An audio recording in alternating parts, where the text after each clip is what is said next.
बिस्मिल्लाहिर्रहमानिर्रहीम अस्सलाम वालेकुम और बहुत शदीद वाला वेलकम है आपको मेरे बावर्ची खाने में।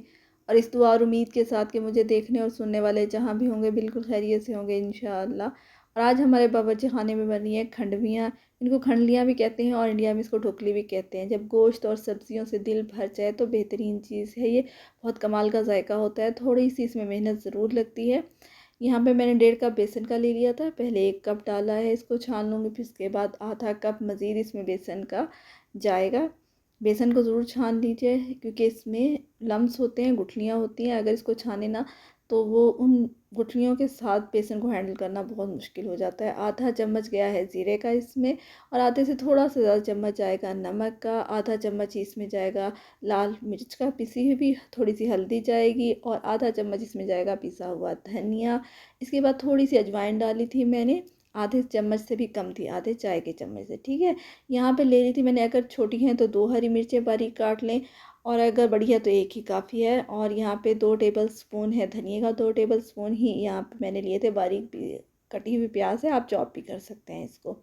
ये चीज़ें इसके अंदर जाएंगी। इसके बाद मैंने इमली भिगो के रखती थी, तकरीबन 7-8 दाने थे, तो उसमें से पल्प सिर्फ लेना है, बाकी गुठलियों को साइड पे कर देना है। अच्छी तरह से हमने गुठलियों को निचोड़ लेना है इसमें, ताकि पल्प निकल आए अच्छी तरह से। और अब इन सब चीज़ों को आपने स्पैचुला या चम्मच की हेल्प से अच्छी तरह से मिक्स कर लेना है। इन मसालों को जब ये सारे मसाले जब मिक्स हो जाएंगे बेसन में, फिर हम इसमें पानी ऐड करेंगे। टोटल इसमें 2 कप पानी जाएगा, लेकिन आपने एक साथ नहीं डालना। पहले 1 कप डालना है और इसके लम्स ख़त्म करने हैं। इसको अच्छी तरह से करेंगे मिक्स। आप बड़ा चम्मच भी ले सकते हैं, स्पैचुला भी ले सकते हैं। ये देखें बेहतरीन किस्म का हो गया था मिक्स, लम्स ख़त्म हो गए थे इसके, किसी किस्म का कोई लम्स नहीं था। अब इसमें दूसरा कप जाएगा पानी का, यानी टोटल हमने इसमें 2 कप पानी डालने हैं 1.5 कप बेसन में। ठीक हो गया जनाब, इसको मिक्स कर देंगे। अब चलते हैं चूल्हे की तरफ, जहाँ पे इसकी कुकिंग की तरफ चलते हैं। और यहाँ पैन में डाल देंगे ये बेसन, और इसको पकाना शुरू करेंगे। तो आपने चम्मच मुसलसल हिलाते रहना है, क्योंकि ये बड़ी जल्दी नीचे लगता है। और हाँ, फ्लेम को आपने मीडियम से लो की तरफ ही रखना है, कभी भी इसको हाई नहीं करना है। ये बहुत जल्दी नीचे लगना शुरू हो जाता है और लम्स बनने शुरू हो जाते हैं। और जब ये स्टेज आ जाए, ये देखें, जब ये एक जगह इकट्ठा होना शुरू हो जाए और ये एक जेली की शेप ले ले, इसकी निशानी ये होती है तैयार होने की, एक जेली की शेप ले लेता है, ये देखें। तो आपने इसको उतार के साइड पे रख देना है, ठंडा होने के लिए नहीं रखना। साइड पे रखना है सिर्फ 5 मिनट के लिए, क्योंकि अगर आपने इसको ठंडा कर लिया फिर ये बड़ी जल्दी अपनी शक्ल ले लेता है, बड़ी सी जल्दी फॉर्मेट हो जाता है। और फिर आप उस तरह से इसको नहीं हैंडल नहीं कर सकेंगे।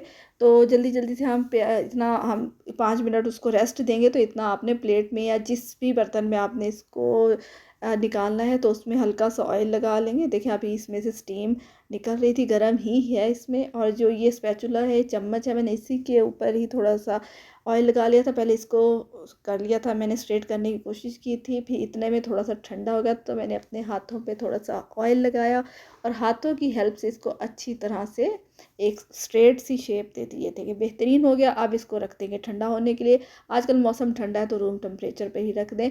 और ये जो पैन है, इसको आपने बिल्कुल भी वेस्ट नहीं करना, इसमें पानी डाल के साइड पे रख दें, ये ग्रेवी के वक्त काम आएगा। ठीक हो गया। अब ये ठंडा हो गया था, रूम टेम्परेचर पे ही हो गया था। इसकी आपने कटिंग कर लेनी है। आप सिंपल बॉक्स शेप में भी कर सकते हैं, मैंने डायमंड शेप में की थी इसकी कटिंग। ठीक हो गया।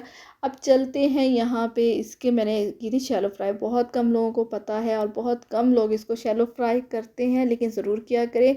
इसका टर्न आउट बेहतरीन होता है, बेहतरीन जायका होगा इसके बाद, और इसको हैंडल करना आसान हो जाएगा। ठीक है, तो इसको हल्का सा आपने घी डालना है, बहुत ज़्यादा डीप फ्राई नहीं करना है, शैलो फ्राई करना है इसको। एक साइड से बेहतरीन सा कलर आ जाएगा, साइड चेंज कर देनी है। दोनों साइड से अच्छी तरह से जब ये हल्की सी फ्राई हो जाएंगी, तो इसको हम निकाल के साइड पे रख लेंगे। ये देखें बेहतरीन सा कलर आ गया था दोनों साइड से, तो उतार लेंगे। और जो बाकी रहेंगी हैं इनको भी एक एक करके फ्राई कर लेंगे। ये देखें जी तैयार हो गई थी हमारी सारी। इनको रख देंगे साइड पे और चलते हैं ग्रेवी की तरफ। और यहाँ अगर आपको मेरी वीडियो ज़रा भी पसंद आ रही हो तो like, subscribe and share please. और ले लेंगे जनाब ऑयल एक पैन में। आप इसको खुले बर्तन में भी पका लेंगे, लेकिन मैं इसको कुकर में पका रही हूँ। आधा चम्मच मैंने मेथी दाने का डाला तो आधा चम्मच ही ज़ीरे का। जब ये कड़कड़ाने लग जाए, बहुत ज़्यादा इनको फ्राई नहीं करना, तो प्याज डाल दूँगी। 2 छोटी प्याज बारीक स्लाइस कटिंग में है। ठीक है, अब इसको हमने फ्राई कर लेना। प्याज को बहुत ज़्यादा ब्राउन नहीं करना, हल्का सा ब्राउन करना है। कच्चापन जब ख़त्म हो जाएगा, फिर इसमें जाएगा आधा कप दही का। दही ज़रूर डालनी है क्योंकि इसमें टमाटर नहीं जाते, इसमें दही डालते हैं। पहले मैंने डाला है तकरीबन ये 2 चम्मच बने थे, एक ही चम्मच में मैंने डाला हुआ था, लेकिन अदरक लहसुन का पेस्ट था। बहुत ज़्यादा इसको फ्राई नहीं करेंगे क्योंकि अगर ज़्यादा फ्राई करें तो ये बहुत जल्दी जल जाता है। इसके बाद इसमें जाएगा आधा कप दही का, और दही डालने के बाद फिर हम अपने बाकी के पाउडर मसाले इसमें ऐड करेंगे, ठीक है। और वो आपने संभाल के रखा हुआ था, मैंने आपसे कहा था ना कि पैन में जो पानी डाल के रखा था बेसन वाले, वो आगे ग्रेवी में हमारे काम आएगा। क्योंकि इसमें कच्चा बेसन भी पानी में मिक्स करके डालते हैं तो उसकी बजाय ये सही रहता है क्योंकि इसमें एक टेस्ट होता है। तो इसमें मैंने डाला था आधे से थोड़ा सा ज़्यादा चम्मच नमक का था, 1 चाय का चम्मच लाल मिर्च पिसी हुई है, थोड़ी सी हल्दी डाली है और आधा चम्मच ही इसमें पिसा हुआ धनिया है। अब यहाँ मिर्चों का आपने अपना हिसाब रखना है, अगर आपने कम स्पाइसी खानी है तो इससे कम मिर्चें डालें क्योंकि ये स्पाइसी ही बनेगी क्यों, ठीक है। अब इस यहाँ पे स्टेज पे आपने इतना पानी डालना है कि अगर आप इसको खुला गलाना चाह रहे हैं तो कम से कम 15-20-25 मिनट लगते हैं प्याज़ों को गलने में। तो इतना पानी डालने कि उसमें प्याज गल जाए। मैं तो इसे कुकर में टाइम लगवा दूँगी, थोड़ा सा पानी डालूँगी और 10 मिनट मैंने लगाए थे, बेहतरीन ये देखें प्याज गल गए थे। अब हमें इसका पेस्ट चाहिए, हमें इसकी शोरबे में तैरते हुए प्याज नहीं चाहिए, तो आप इसको ब्लेंडर में ब्लेंड कर सकते हैं।